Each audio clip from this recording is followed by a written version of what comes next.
बिस्मिल्लाहिर्रहमानिर्रहीम। उम्मीद करता हूँ आप लोग खैरियत से होंगे।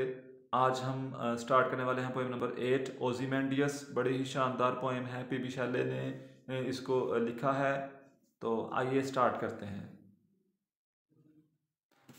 इसके सबसे पहले हम रेफरेंस करेंगे और कॉन्टेक्स्ट। इसमें से अगर आपको कोई भी लाइन आ जाती है, आप लोगों ने इसको इस तरह से एक्सप्लेन करना है, डिस्क्राइब करना है। These lines have been taken from ओzymandias बाय पी बी शैले, कि इसको पी बी शैले ने लिखा है। आप इसको थोड़ा सा चेंज करके भी लिख सकते हैं। आप यहाँ पर ये भी कह सकते हैं, these beautiful lines have been taken from ओzymandias बाय पी बी शैले। और इसका कॉन्टेक्स्ट होगा, the traveller told the poet that he saw a statue. यहाँ पर हम ये कह सकते हैं कि उसने एक स्टैचू को देखा है, एक ऐसे शख्स के स्टैचू को देखा है, एक ऐसे शख्स के मुजस्मे को देखा है जो अपने आप को बड़ा प्राउडी समझता है, जो अपने आप को बहुत बड़ा समझता है, जो अपने आप को एक ग्रेट समझता है, ग्रेट किंग समझता है, ग्रेटेस्ट किंग समझता है। और जो डेफिनेटली जो बड़ा प्राइड करता है इस बात पर कि जो एबिलिटीज़ अल्लाह ताला ने उसको दी हैं वो किसी और को नहीं दी, और वो जो वो कर सकता है और कोई नहीं कर सकता। It was the statue of a king. ये एक किंग का स्टैचू है। It's two huge legs for without its trunk. अब यहाँ पे बड़ी खूबसूरती के साथ पी बी शैले ने उसकी हालत ज़ार को डिस्क्राइब किया है कि उसकी जो स्टैचू है, और स्टैचू की ये हालत हो गई, और उसकी अपनी क्या हालत हुई होगी मरने के बाद, कि उसकी सिर्फ 2 टांगें हैं और वो भी दूर दूर पड़ी हुई हैं। It's two huge legs were without its trunk. और उसके ऊपर कोई धड़ नहीं है, ट्रंक नहीं है, ना सर है ना धड़ है। The face was lying half buried in the sand. और उसका जो सर है वो आधा रेत के अंदर, सहरा के अंदर, सहरा की रेत के अंदर, desert sand, sand of desert, यानी एक सहरा की रेत के अंदर आधा सर धंसा हुआ है और आधा बाहर है। एक्चुअली यहाँ पर हमें पी बी शैले इस चीज़ को डिस्क्राइब करना चाहते हैं कि जो शख्स या कोई भी इंसान जो गुरूर करता है उसके साथ बहुत बुरा होता है। गुरूर जो है वो अक्सर कहा जाता है ना, प्राइड हैथ अ फॉल, कि गुरूर का सर नीचा, जो जिसने गुरूर किया वो तबाह हो गया। तो यहाँ पर किंग ओzymandias खुद को जो है ना वो बड़ा अजीम समझ रहा है, और उसने गुरूर और तकब्बुर किया, और इसका नतीजा ये निकला है कि वो मुकम्मल तौर पर तबाह बर्बाद हो गया। लेकिन उसके गुरूर और तकब्बुर को यहाँ पर राइटर ने बड़े खूबसूरत अंदाज में उसके मुजस्मे के तमाम अज़ा के ऊपर जो है वो शब्द कर दिया है। किस तरह से उसने एक्सप्रेशन को एक्सप्लोर किया है, आइए इस पोएम में हम देखते हैं। The poet मॉक्स at the pride of human greatness. यहाँ पर पोएट जो है वो क्रिटिसाइज करता है कि इंसान को प्राइड नहीं करना चाहिए, फ़ख्र नहीं करना चाहिए, गुरूर नहीं करना चाहिए, तकब्बुर नहीं करना चाहिए। तो ओzymandias हमारी पोएम नंबर 8 है। इसकी पहले ट्रांसलेशन कर लेते हैं वर्ड बाय वर्ड, और लाइन बाय लाइन हम इसको डिस्क्राइब करते हैं, एक्सप्लेन करते हैं। Let's and explain the lines of ओzymandias। The first line is, I met a traveller from an antique land. कह रहा मैंने एक कदीम जगह पर, एक कदीम सरजमीन के ऊपर मैं एक ट्रैवलर से मिला। एंटीक का मतलब यहाँ पर ओल्ड आएगा, कदीम आएगा, पुरानी आएगा, कि मैं एक पुरानी सरजमीन पर से गुजरते हुए एक मुसाफिर से मैं मिला। हु सेड, जिसने मुझे बताया, जिसने मुझे कहा, two vast and trunkless legs of stone, यानी जिसने मुझे 2 टांगों के बारे में बताया। और 2 टांगें कौन सी थी? वो ट्रंकलेस थी, यानी धड़ के बगैर थी, उनके ऊपर धड़ नहीं था। और वास्ट थी, खुली हुई थी, वसी थी, बड़ी थी। और स्टोन, यहाँ पर स्टोन हमें ये बात बता रहा है कि ये एक स्टैचू है, एक मुजस्मे की टांगें हैं। स्टैंड इन द डेजर्ट, जो कहाँ पर खड़ी हैं? डेजर्ट में, सहरा में, रेत के अंदर जो है ना वो खड़ी हुई हैं। नियर देम, और उनके नज़दीक, ऑन द सैंड, रेत के ऊपर। हाफ संक, यानी आधा धंसा हुआ, अ शैटर्ड विजेज लाइज, एक विजेज थोड़ा नुमाया नजर आने वाला, आधा धंसा हुआ और आधा बाहर नजर आने वाला एक सर देखा है। हुज फ्रॉन कह रहा है जिसके माथे के ऊपर अभी भी त्यूरी चढ़ी हुई है, अभी भी गुस्सा, उसके गुरूर, फखर, तकब्बर जो है वो उसके माथे से अभी भी झलक रहा है। पोएट यहाँ पर बड़े खूबसूरत अंदाज में उसके तमाम एक्सप्रेशन को एक्सप्लोर कर रहा है, जो कि उस स्टैचू के माथे के ऊपर या उस स्टैचू के तमाम पार्ट्स ऑफ बॉडीज़ के ऊपर जो हैं वो नुमायां हैं। एंड रिंकल्ड लिप्स, अब यहाँ पर रिंकल्ड लिप्स जो है वो पोइट हमें उसके रिंकल्ड लिप्स के बारे में बता रहा है कि उसका जो माथा है उसके ऊपर त्यूरी है और उसके जो लिप्स हैं उनके ऊपर वो रिंकल्ड हैं, झुरी नुमा हैं। यानी ये उस चीज़ को ज़ाहिर कर रहा है कि जो शख्स था, जो बादशाह है, ओजीमेंडियस है, किंग का जो स्टैचू है, वो ये ज़ाहिर करने की शो ऑफ करने की कोशिश कर रहा है कि वो बादशाह था ओजीमेंडियस, वो बड़ा ही ज़्यादा गुस्से वाला था और तकब्बर वाला था, कि उसका लहजा, उसकी बोलचाल जो है ना वो अपने लफ्ज़ों से, वो अपने होंठों से बड़े बड़े अल्फाज जो हैं वो ज़ुबान से अदा करता था। एंड स्नीर ऑफ कोल्ड, और कोल्ड का मतलब यहाँ पर सख्त गुस्से वाला था, करख्त लहजे वाला था। और सनीर का मतलब यहाँ पर जो है नफरत अंगेज अल्फाज जो है ना कमांड के उसके मुंह से, उसकी ज़ुबान से हमेशा जो हैं वो लिप्स को टच करते हुए उसके अल्फाज तकब्बराना, आमराना अल्फाज जो थे ना वो अदा किया करता था। कमांड हाकिम था, अपने आप को बहुत बड़ा हाकिम समझता था, कमांडर समझता था। Tell that its sculptor fell those passions read, यानी यहाँ पर स्कल्प्टर ने जो मुजस्मा साज है उसने बड़े खूबसूरती के साथ उसके सारे पैशंस को, सारे तासुरात को उसने जो है ना वो एक्सप्लेन किया हुआ है, एक्सप्लोर किया है और मुकम्मल तौर पर उसने उसके मुजस्मे के थ्रू उसको शो ऑफ किया है।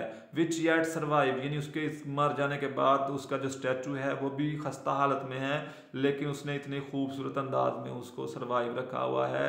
उसके तमाम तासुरात को, तमाम हैबिट्स को और तमाम उसकी फिर नेचर को जो है ना वो उसने स्टैम्प्ड कर दिया है on these lifeless things. Lifeless things यहाँ पर वो उस मुजस्मे के बारे में बता रहा है कि उसने उस मुजस्मे के ऊपर, उस लाइफलेस थिंग्स के ऊपर किस तरह खूबसूरती के साथ सब्त कर दिए हैं उसके तमाम तासुरात। The hand that mocked them and the heart that fed and on the pedestal these words appear, कह रहा है उसके जो पार्ट्स ऑफ बॉडी हैं उनके ऊपर ये चीज़ वाज़िया नज़र आ रही है। My name is Ozymandias king of king, यानी यहाँ पर आप वो कह रहा है कि यानी उसके ऊपर वाज़िया जो है वो उसके हाथों और पाँव के ऊपर जो है ना वो वाज़िया तौर पर ये अल्फाज लिखे हुए हैं कि मेरा नाम है ओजीमेंडियस, बादशाहों का बादशाह। लुक ऑन माई वर्क्स, मेरे काम देखो। जी माइटी एंड डिस्पेयर, यानी मेरे अजीम कारनामे देखो देखो और मायूस हो जाओ। कि मायूस किस बात पे हो जाओ कि मैं जो कर सकता हूँ वो आप लोग नहीं कर सकते। Nothing beside remains round the decay of the colossal wreck boundless and bare, the lone and level sand stretch far away. अब यहाँ पे राइटर हमें ये बता रहा है कि नथिंग बिसाइड्स रिमेन, कि अब कोई चीज़ बाकी नहीं बची। राउंड द डिके, यानी जहाँ पर वो पड़ा हुआ है मुजस्मा, जहाँ पर पड़ा हुआ है उसके इर्द गिर्द कोई चीज़ बाकी नहीं बची, ना उसका कोई कारनामा बचा है, ना कोई चीज़ बाकी बची है। Of the colossal wreck boundless and bare, और दूर दूर तक जो है ना बाउंडलेस एक सहरा फैला हुआ है।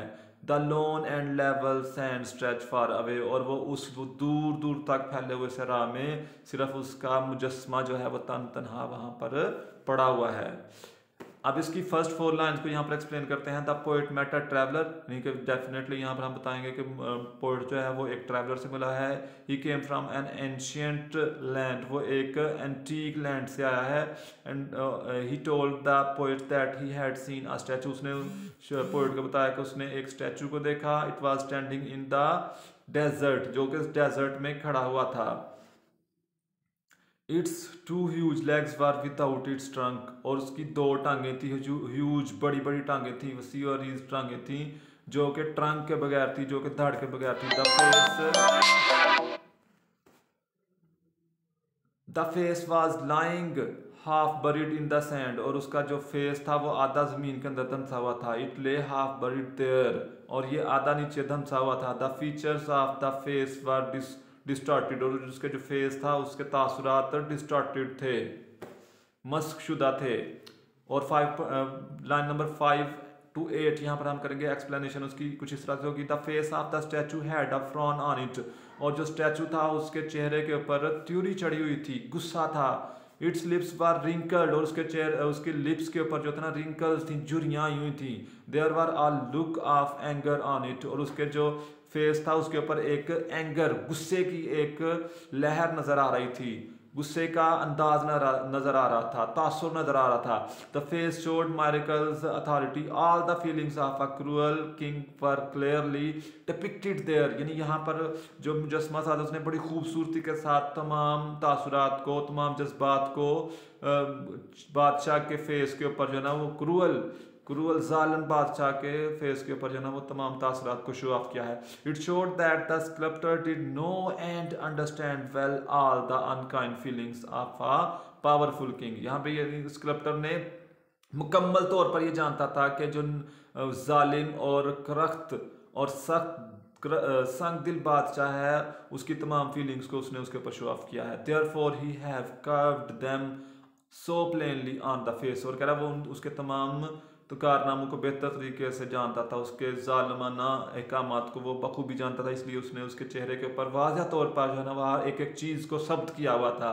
The idea is that Kings feelings were still visible on the face, और कह रहा है असल में ख्याल ये था कि बादशाह के तमाम तासुरात जज्बात जो थे ना उसके चेहरे से वाज़ह तौर पर अयां थे। लाइन नंबर 9 to 11 यहाँ पर करेंगे एक्सप्लेनेशन है इसकी। The words carved on the foot of the statue showed that Ozymandias was a great powerful king, यानी उसके जो फुट था, पाँव था, उसके ऊपर स्टैचू के पाँव के ऊपर ये अल्फाज वाज़ह तौर पर लिखे हुए थे कि बादशाह बड़ा ताकतवर था। They showed that there was no equal to him, और ये बात ज़ाहिर की जाती थी कि वो उसका कोई सानी नहीं है, कोई उसका पाएगा नहीं है। The king claim to be the king of the kings, और वो ये दावा करता है कि वो बादशाहों का बादशाह है। He had challenged all the great warriors not to try to be his equals, otherwise they would be disappointed. उसने कहा कि उसने चैलेंज किया है, इन सबको चैलेंज किया। He had challenged all the great warriors not to try to, उसने कहा कि कोई मेरी जो है ना वो हम पल्ला होने की कोशिश ना करे, मेरी बराबरी करने की कोशिश ना करे, क्योंकि तुम लोग मेरी बराबरी नहीं कर पाओगे और मायूस हो जाओगे। तो यहाँ से 12 to 14 बड़ी जो इसका रिजल्टेंट समझ लें कि एक रिजल्ट यहाँ पर पोइट ने एक्सप्लोर कर दिया है, शो ऑफ कर दिया है। Now the statue of the king is standing alone in the desert, कि अब जो स्टैचू है वो बिल्कुल लोनली वहाँ पर खड़ा हुआ है, लोनली है, बिल्कुल तनहा है। Nothing can be seen near it, और उसके करीब कोई चीज़ नजर नहीं आती। एवरीथिंग एल्स हैज़ गॉन, हर चीज़ खत्म हो गई हुई है। The big broken statue is further decaying, यानी हर चीज़ जो है ना वो ख़त्म हो चुकी है, और मजीद ये बात के जो खुद स्टैचू है वो भी ख़त्म हो रहा है। Only a vast barren desert surrounds the remains of the statue, कह रहा सिर्फ और सिर्फ एक बंजर ज़मीन जो है ना, एक सहरा जो है वो दूर तक फैला हुआ है, कोई चीज़ नज़र नहीं आती और दूर दूर तक सिर्फ रेत ही रेत नज़र आती है। तो यहाँ पर पोएट ने बड़ी खूबसूरती के साथ ओzymandias को डिस्क्राइब किया है। उम्मीद करता हूँ आप लोगों को काफ़ी हद तक समझ आ चुकी होगी। आज के लिए इतना ही। अल्लाह हाफिज़।